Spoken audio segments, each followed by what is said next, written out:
Welcome, everybody, to the Friar Talk podcast. Today, we're going to be just doing a quick second half outlook. I think a lot of people are a little bit disappointed right now, and this is why I wanted to do this outlook video. The Padres are in a good spot. And I want to start the video out with this because I think that we're seeing some negativity and some frustration about being in third place. And before we got on, me and Chase were just talking, and we expected the Padres to be a wild card team with the chance of being a first place team. And that's exactly where they're at. So I'm a little bit confused with the frustration. Chase, are you a little bit confused as well?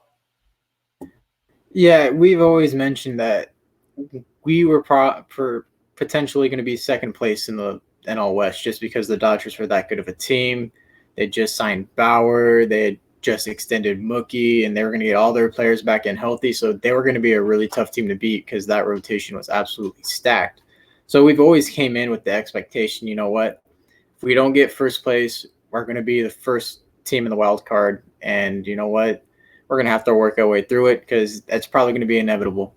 And being third place right now isn't even like we aren't truly a third place team.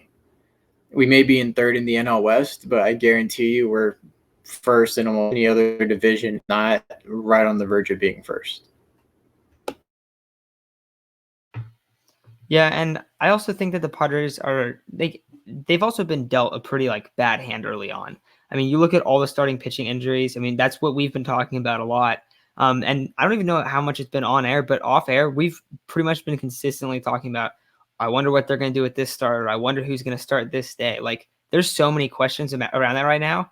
And the fact that they're still 13 games over 500, that's a great spot to be in. I mean, I think that if you don't have the Giants, who have just been amazing this year, I mean, they lead the league in home runs. We would not have expected that going into the year, not even close.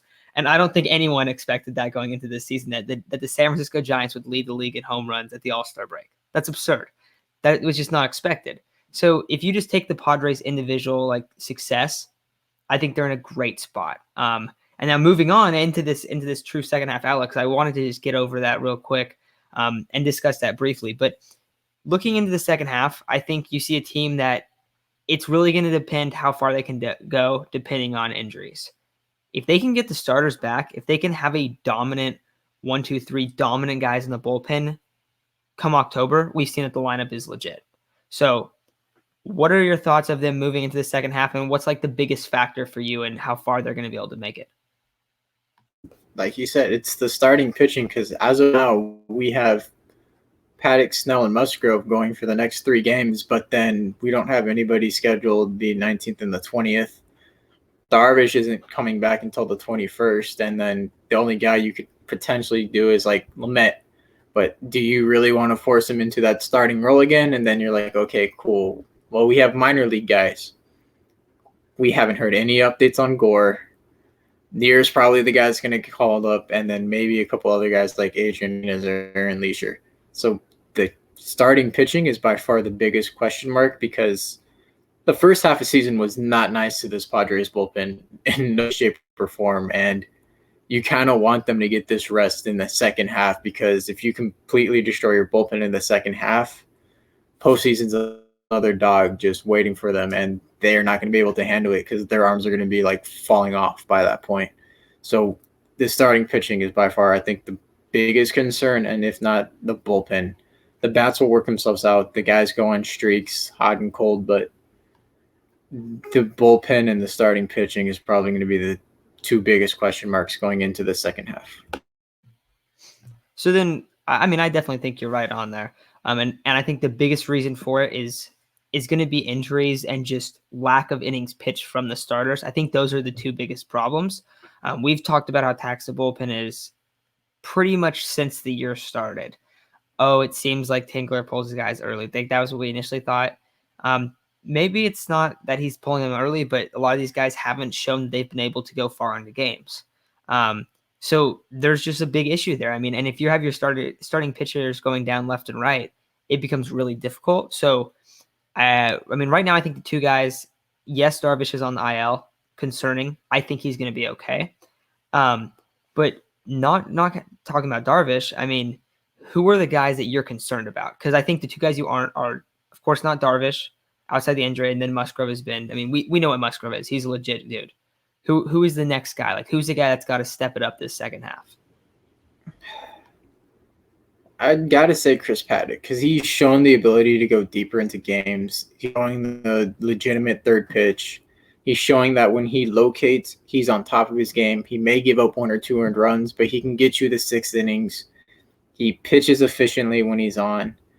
Because I think most of the times we look at his outings and we're like, he really hasn't thrown all that many pitches. He'll be in like the 5th inning with like 60 pitches, and we're like, what's going on here? None of our starters ever do this. It's kind of weird. And then Tingler will pull him out when he's only throwing like 80 pitches. No, you got to let him ride to like 90 pitches a game. You got to get him to go that extra inning, just because even if he does have a bad start, you just got to let him go that extra inning because of how depleted the Padres bullpen is and how many innings they've pitched. So I guess Paddock would be the next guy that's got to step up. If not, Snell, because you can't have that many short outings in a season. You definitely need to be stretched out to go 6, 7 innings and be more efficient with your pitches, because the bullpen cannot keep picking up for what you put down.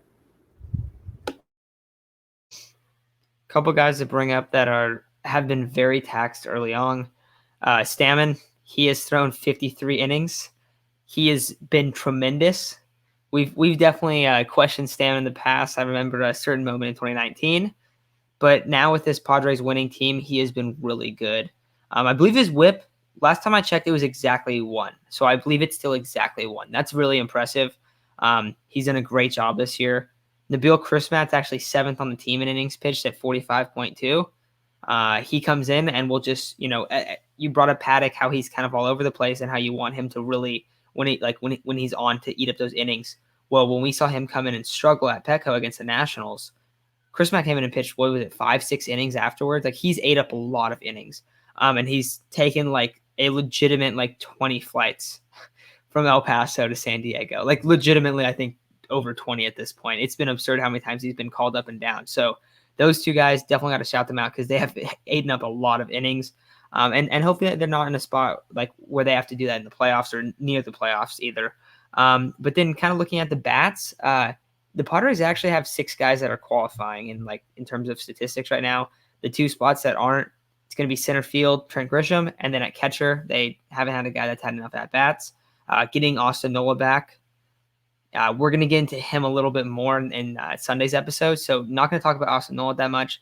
But Chase, who's the guy that you think is going to just carry this offense in the second half? And is there a guy that you think has to step up for this offense to be really consistent moving forward? I would probably say Eric Hosmer, Will Myers, because they're such streaky hitters. I would say Myers is a streakier hitter than Hos, but we've seen the ability for Myers to single-handedly carry us to a win. I can't say I've really seen the same for Hos, because even when he hits in his games, he just doesn't really hit people in. And normally that's not the case. From most recent games, we've seen Hosmer getting on base a lot. Just he doesn't really hit people in, and where he's at in the batting lineup, he should be hitting more people in. And Myers would be the guy that gets more RBIs right now. And even when Hos is hitting, like I've mentioned in other episodes, his defense does not make up for when he's hitting. I can say, yeah, Hos is hitting these games, but his defense has sort of cost us these games at the same time. So it can't be one or the other. We kind of need everything to kind of click with him. We need his defense to finally get there, because we have to watch him plop for another ground ball that just rolls past him and 2 runs score because of it. Sure, he went 2 for 3 that game, but he didn't drive 2 that we needed him to tie the game up. We lost because of that. He may have hit, but we lost because of the glove. Like, we need some sort of balance where he's hitting enough to get some RBIs in and be a productive member in the lineup, but also field enough to not be a liability and cost us games.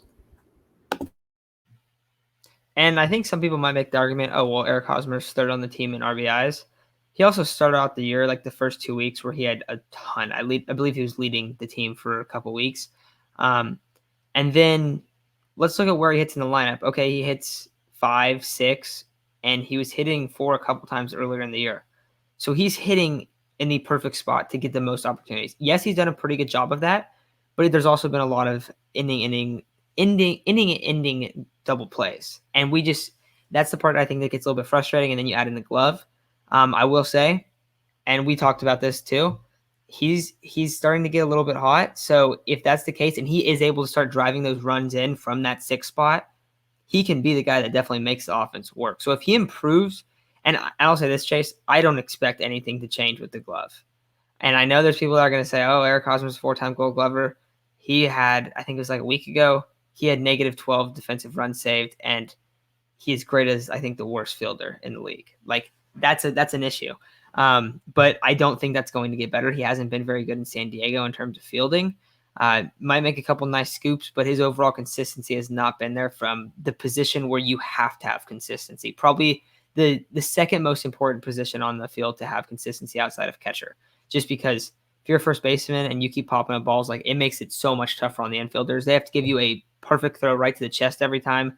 There are a lot of Tatis's errors that and I'll say a guy that I watched a lot of, if they had Adrian Gonzalez at first base, and I know he's a fantastic first baseman, but there's no way those balls are getting by him. And like, that's kind of how he was advertised. So I don't think that's going to happen. It hasn't happened yet, but if it doesn't and he starts hitting, at least we have that side to it where like you were saying, it balances it out, because he has got hot in the past. And if he can do that, I mean, we were talking about it. Where the Padres are at right now is where we kind of expected them to be. So if he can get going, like, that could mean a lot for this team. Another spot, I think I brought up that Grisham has missed a lot of time at center field. Having him consistently in the lineup is huge. I mean, he has the 2nd highest OPS on the team. He's a guy that can completely win a game on his own. He'll just go off. Oh, Grisham's hot, and then it's like, it's done. He does the same thing that we see Fernando Tatis do and Manny Machado do. So I'm really excited for this lineup. We saw Jake Cronenworth, Tommy Pham really work the count and be those kind of table setters for these guys. So, I mean, I think if Hosmer can get going from that probably 6th spot or 7th spot, and we get Austin Nola back, and that's the question, is if he's going to catch or not. But it could be something that could be really exciting moving forward. So I think this team's in a really good spot offensively. Defensively, definitely question marks, but that's where I'm at. Anything else you kind of want to add, Chase? Because I am pretty excited. We can maybe talk about the race a little bit if you wanted to talk about that. I think we should say that for another segment. I just wanted to say the only reason I bag on Hosmer's defense so much is his bat doesn't equal out what he does on defense. Like, Tatis may have the most errors in the league, but his bat more than brings back all the runs that he probably gave up. He has over a 4 WAR for a reason.